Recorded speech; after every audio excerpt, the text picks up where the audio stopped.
Welcome to the Right Take Podcast, news, ideas, and conversations at the intersection of politics and culture, a project of the David Horowitz Freedom Center. I will be your host, Mark Tapson. Welcome back to the Right Take Podcast. I am your host, Mark Tapson. Thanks once again for joining me here at the intersection of politics and culture. I hope you like what you're hearing here at the Right Take and finding the conversations that we're having here to be both entertaining and enlightening. If so, please take a moment to subscribe to The Right Take if you haven't already, and also please leave a positive review if you like what you hear. It helps with those all-important algorithms and is very much appreciated. Well, today's episode is going to be one of those very infrequent grab bag episodes in which I rant about 2 or 3 issues that I feel strongly about and that I feel are important enough to share with you. I should do more of these, actually, even though The Right Take is largely an interview-style podcast. Anyway, first up, I want to talk about a recent news item that I found to be just outrageously upsetting and maddening, and I think you will too if you haven't already heard about it. But I'm not bringing it up simply as a kind of outrage porn to get you pointlessly worked up over something. I'm addressing this issue because it's a grotesque example of the kind of government abuse of power and cruel denial of parental rights that progressives lust for. It happens to have taken place in the UK, not in America, but it demonstrates just what a death cult progressivism is, and it's an outrage that could easily happen here as well if we don't reverse course in our culture.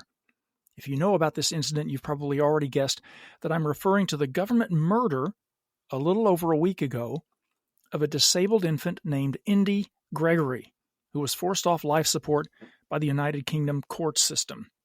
Let me read to you this piece from Intellectual Takeout about the incident, written by Kurt Malberg. He writes, Indy Gregory, a critically ill 8-month-old baby girl from Derbyshire, England, was taken off life support over the weekend. Diagnosed with a rare degenerative mitochondrial disease, Indy had won the hearts of the British and global public. Her parents, the Vatican's pediatric hospital, and even the Italian government waged a desperate campaign to keep her alive. Indy had been receiving treatment at the Queen's Medical Center in Nottingham, England, before being moved to hospice care.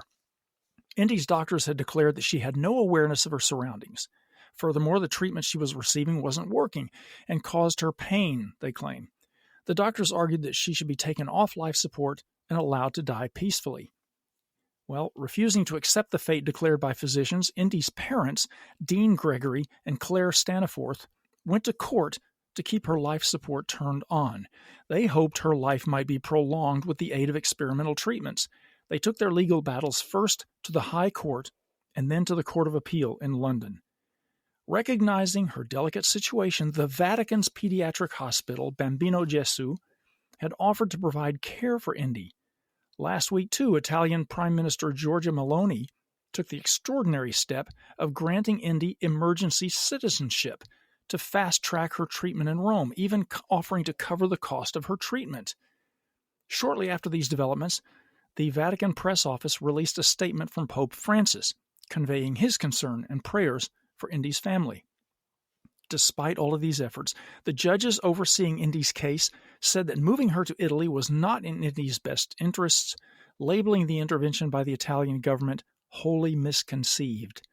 Judges also ruled that her international transfer was, quote, not in the spirit, unquote, of the 1996 Hague Convention, which outlines guidelines for child protection issues that are cross-border and which both nations are involved in.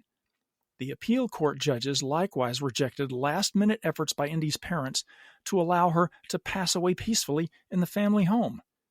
Indy's parents had also sought to persuade judges at the European Court of Human Rights in Strasbourg, France, to overturn the decisions, but to no avail. Indy's father, Dean, released a statement after her death, writing, quote, Indy's life ended at 1:45 a.m. Claire and I are angry, heartbroken, and ashamed. The NHS, the National Health Service, and the courts not only took away her chance to live a longer life, but they also took away Indy's dignity to pass away in the family home where she belonged. They did succeed in taking Indy's body and dignity, but they can never take her soul. They tried to get rid of Indy without anybody knowing, but we made sure she would be remembered forever. I knew she was special from the day she was born. Claire held her for her final breaths." Unquote. ABC News has called this case the latest in a series of legal wrangles in the UK between parents and doctors over the treatment of terminally ill children, saying that British judges have repeatedly sided with doctors in cases where the best interests of the child take precedence, even if parents object to a proposed course of treatment. Unquote. It's difficult to make sense of Indy Gregory's story apart from an aggressive secularism in the West that has paved the way for widespread approval of practices like abortion and euthanasia. Once upon a time, every child's life was viewed as sacred. Now, lives like Indy's are routinely placed in the hands of public officials and are subjected to vague, pragmatic concerns for the greater good. Malberg goes on to write that a spiritual perspective on a case like Indy's would not only have taken the wishes of her family into account, but it would also have allowed for the possibility of divine intervention. Indeed, history is strewn with stories of last-minute miracles and medical cases that defy the odds. The silver lining, if there is any in Indy's situation, is that her story did not take place unnoticed. A watching world followed her case in real time, observing the conduct of the elites who decided her fate. And Malberg concludes by saying, perhaps her death will prove to be part of the wake-up the West needs to once again embrace the sanctity of human life. Well, don't bet on it. Progressivism is a death cult and a cult of state power. Now, the Intellectual Takeout article that I just read did not address another angle of the story, which is the family's religious conversion. I think this is significant, so let me read this short Fox News piece about it. Quote, Indy was baptized before her death despite her family not originally being religious. Dean Gregory, Indy's father, said before her death that he was inspired to baptize his daughter by Christian legal volunteers who fought to keep her alive. Dean said he became convinced of the existence of the devil by his family's treatment in the courtroom. Quote, I am not religious and I am not baptized, but when I was in court, it felt like I had been dragged to hell, Dean Gregory said in a November 6th interview. I thought, if hell exists, then heaven must exist. It was like the devil was there. I thought if there's a devil, then God must exist. Unquote. Indy was defended in courts by legal counsel Christian Concern. Dean Gregory said his legal counsel's compassion for his daughter, in contrast to the hell that he experienced in court, convinced him to seek baptism. He said, a Christian volunteer visited the intensive care unit every day, and she told me baptism protects you and opens the doors to heaven. I was also really struck by my lawyers from the Christian Legal Center, the way they supported me and their dedication. It was like Indy's baptism was also a way of recognizing their work. Unquote. The father clarified that Indy's baptism was not merely an expression of gratitude to the Christian volunteers who had fought to save his child, saying that he would like to seek baptism for himself and his surviving daughter as well. I have seen what hell is like, and I want Indy to go to heaven, Dean Gregory said. In fact, I've decided that me and my daughter should get baptized too. We want to be protected in this life and go to heaven. Unquote. Senior UK judges Lord Justice Peter Jackson, Lady Justice Eleanor King, and Lord Justice Andrew Moylan were the judges who refused the Gregory's appeal, ruling that the Italian government and the Vatican were wholly misconceived in attempting to transfer the ill infant into their custody. Italian Prime Minister Giorgia Meloni was a public supporter of the Gregorys, making aggressive pushes on the UK government to release Indy into her country's custody. Meloni wrote on social media in the days leading up to Indy's death, quote, They say there isn't much hope for little Indy, but until the very end, I'll do what I can to defend her life and to defend the right of her mama and papa to do all that they can for her, unquote. And that's the end of the Fox News piece. Prominent pro-life activist Lila Rose wrote on Twitter, which is now called X, of course, the following eulogy, which really sums up the tragedy and where I think we must go from here.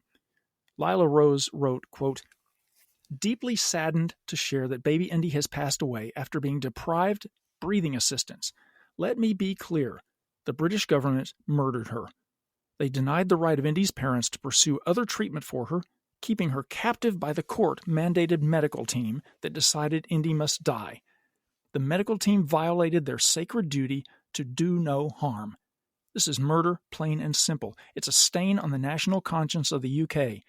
There must be a reckoning, there must be reform, and there must be reparations for the evil acts committed by both the medical teams and the UK courts.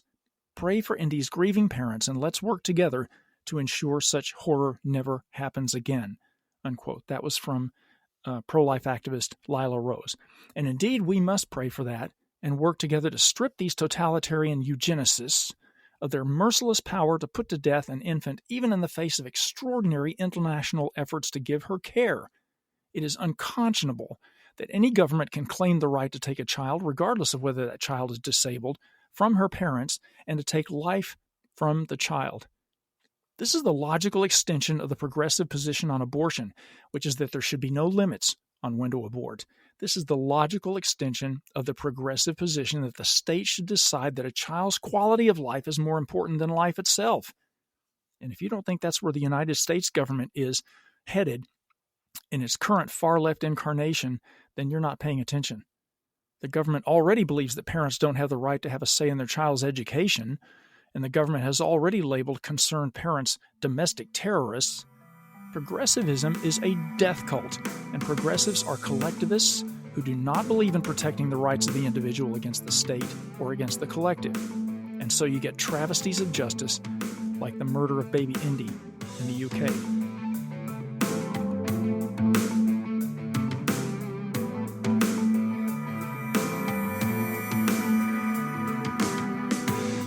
Now I want to move on to a recent article from the Daily Wire that also got me revved up a bit because it further demonstrates the left's obsession with perverting what used to be this nation's most wholesome, patriotic, and non-political organizations, and with indoctrinating our youth into their identity politics lunacy. The article is about the Girl Scouts of the USA being offered a 4-part racial equity training series to volunteers and parents focusing on internalized racism and white supremacy culture. The article starts, "The 111-year-old organization created to serve America's young women appears to have adopted critical race theory, the divisive ideology that has taken root in America's schools and corporations. The 4-part series, set to begin on December 13th, will start with a virtual lesson titled Foundations in Racial Equity, before launching into Foundations in Internalized Racism a month later on January 16th. Understanding and Decentering White Supremacy Culture will take place on February 5th and will be followed by the final session titled Navigating Change, Power, and Equitable Decision-Making in late March." A description of the sessions reads like this, quote, "These DEI racial equity workshops are designed for participants to engage in building a learning community, developing shared language and analysis around diversity, inclusion, and equity, deeply interrogating race. Participants also interrogate structural racism and its historical construction while reflecting greatly on the way it manifests in our individual experiences, organizational dynamics, and systemic outcomes," unquote. The decision to offer racial equity lessons mired in the dogmas of critical race theory comes after the Girl Scouts announced earlier this year that Scouts could earn an LGBTQ plus Pride Month fun patch if they attended a pride parade, memorized a poem written by an author who identifies as LGBTQ, or read about the Stonewall Uprising in 1969 and its importance to the LGBTQ community, writing a poem of their own about the event. The Girl Scouts have also published an anti-racism guide inspired by critical race theory that claims that colorblindness perpetuates racism and that young children show a, quote, bias towards whiteness, unquote. The guide instructs parents to talk to their children about racism, even implying that parents who refuse may be perpetuating unequal justice, health, and education systems. The Boy Scouts of America have also pushed left-wing worldviews on race, announcing in 2021 that aspiring Eagle Scouts would have to earn the Citizenship in Society merit badge. The Guide for Merit Badge Counselor directs readers to resources that bash colorblindness, denigrate Christopher Columbus, and celebrate the LGBT movement. That's the article that got me revved up. This is another outrageous example of the left obsession with indoctrinating a captive audience of young people into their woke ideology to turn them against their parents, to turn them against their country, to turn them against their God. and to create an army of social justice activists at the earliest possible age. If any of your children are in the Boy Scouts or the Girl Scouts, get them out right now. An infinitely better option for boys is called Trail Life USA, which is what the Boy Scouts should be. The organization has a Christian orientation, which some parents may not be happy about, but the alternative is to abandon your children to the Marxist indoctrination of these formerly wholesome youth groups. I honestly don't know if there's an alternative for the Girl Scouts like Trail Life USA, and I apologize for that. I'm going to look into it. But meanwhile, rescue your children and save your family and get them out of the Boy Scouts and Girl Scouts.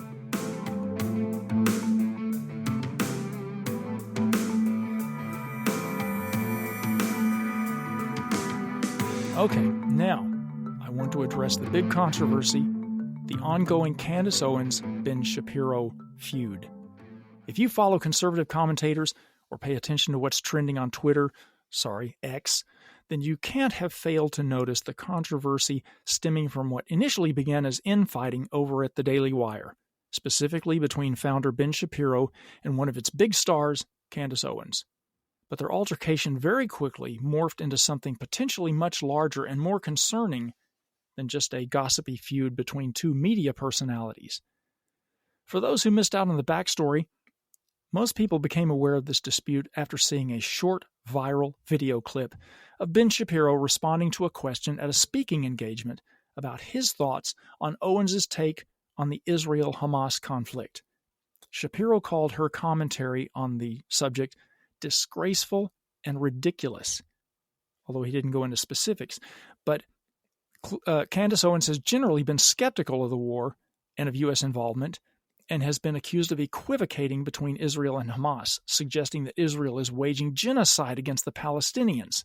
For the record, they are not, of course, and making comments that suggest Israel is an apartheid state.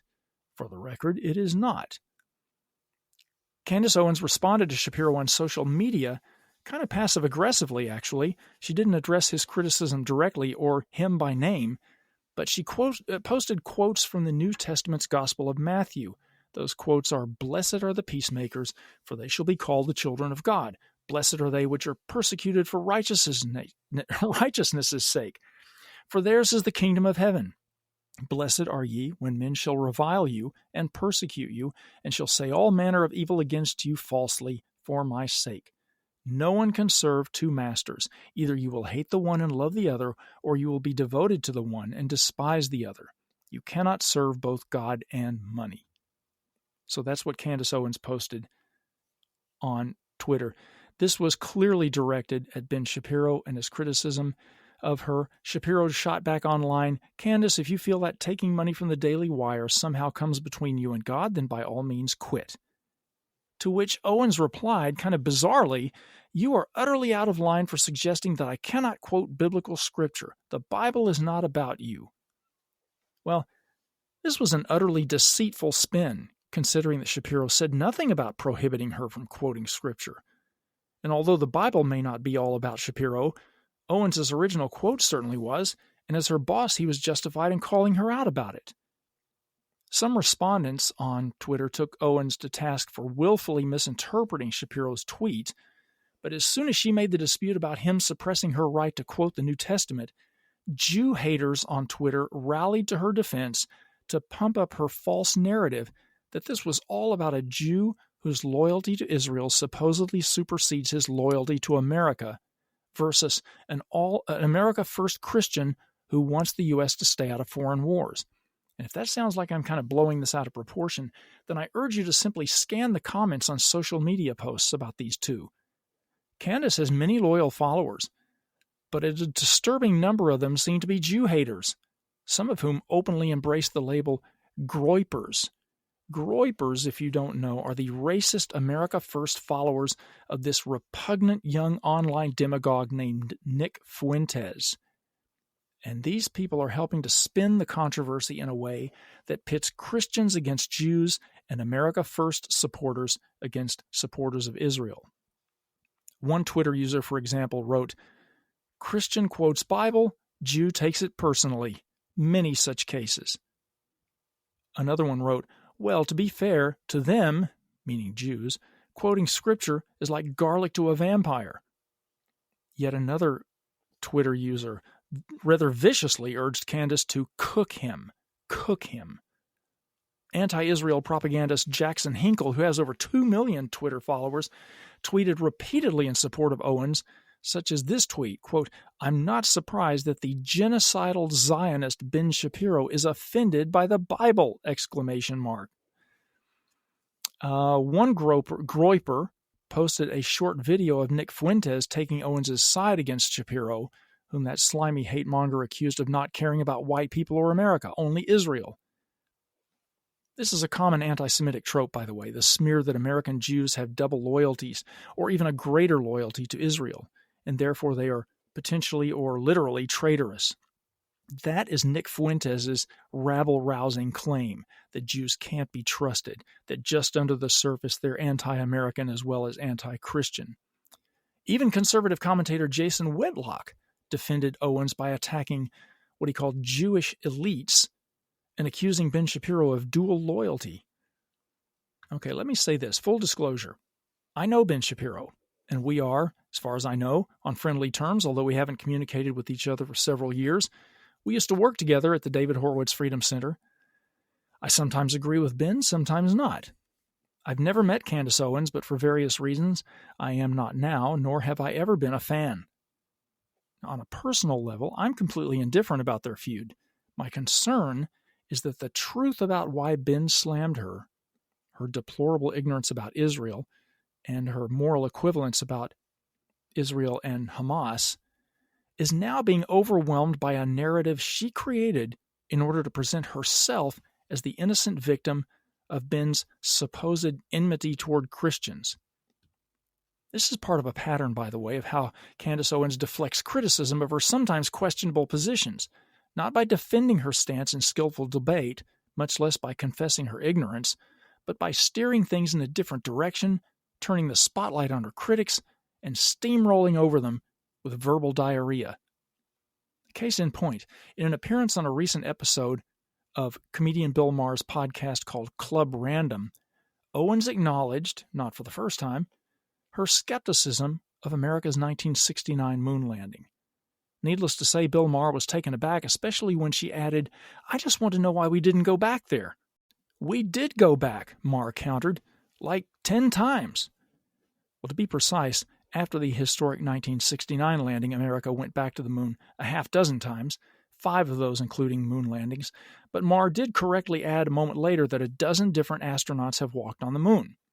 To cover her ignorance about it, Owens immediately began demanding the names of all those astronauts. "Who the F remembers what the astronauts' names were?" Maher began, but she pressed on, "Well, it's a pretty big deal to walk on the moon. Who else walked on it?" Maher got kind of uncharacteristically flustered as she pounced to make him look like the ignorant one. "What were their names?" she kept pestering. She went on to barrage him with her rapid-fire delivery about how and why he even dug up this topic without ever admitting his valid point that her moon landing denial calls into question her judgment on other more important topics. Similarly, rather than address Shapiro's criticism of her appalling ignorance about Israel and her moral equivalence in accusing the Jewish state of apartheid and genocide, she accused him of suppressing her faith, as if Shapiro would ever do such a thing.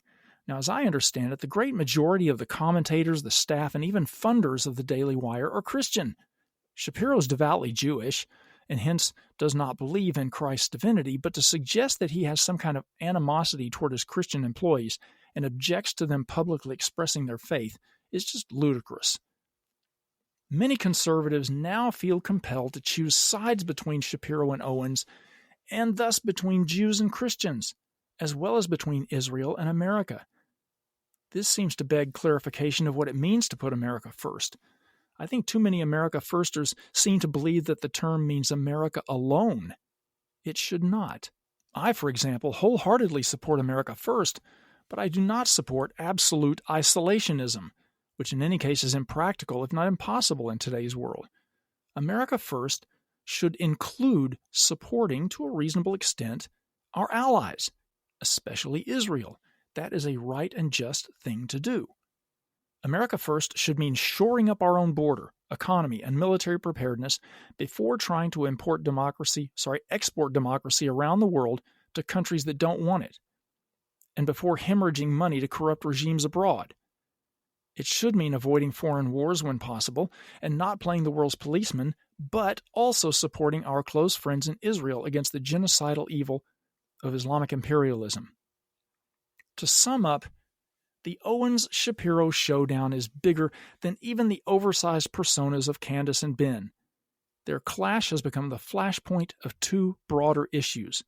One issue is whether America First means shooting ourselves in the foot with a rigid isolationism on the one hand, or on the other hand, embracing a common-sense self-interest that includes supporting our closest allies in a world that is made exponentially more dangerous by a subversive globalist Democrat administration. And two, the second issue, the Owens-Shapiro feud threatens to empower a shameful strain of anti-Semitism among a minority of conservatives who call themselves Christian. As believers in the Judeo-Christian foundation of our civilization's moral code and spiritual strength, American Christians and Jews should and must be natural allies. These are rifts in conservatism that the Groypers of the right and the Hamas lovers of the left will happily exploit to divide and conquer their political opponents. Conservatives must not allow those hateful agendas to prevail. And that's the right take on those issues. Thank you again for joining me here at the intersection of politics and culture. Don't forget to subscribe, and if you like what you hear, please leave that positive review. Be seeing you. The Right Take with Mark Tapson is a project of the David Horowitz Freedom Center and Front Page Magazine. Unauthorized reproduction of this podcast without express written consent is prohibited.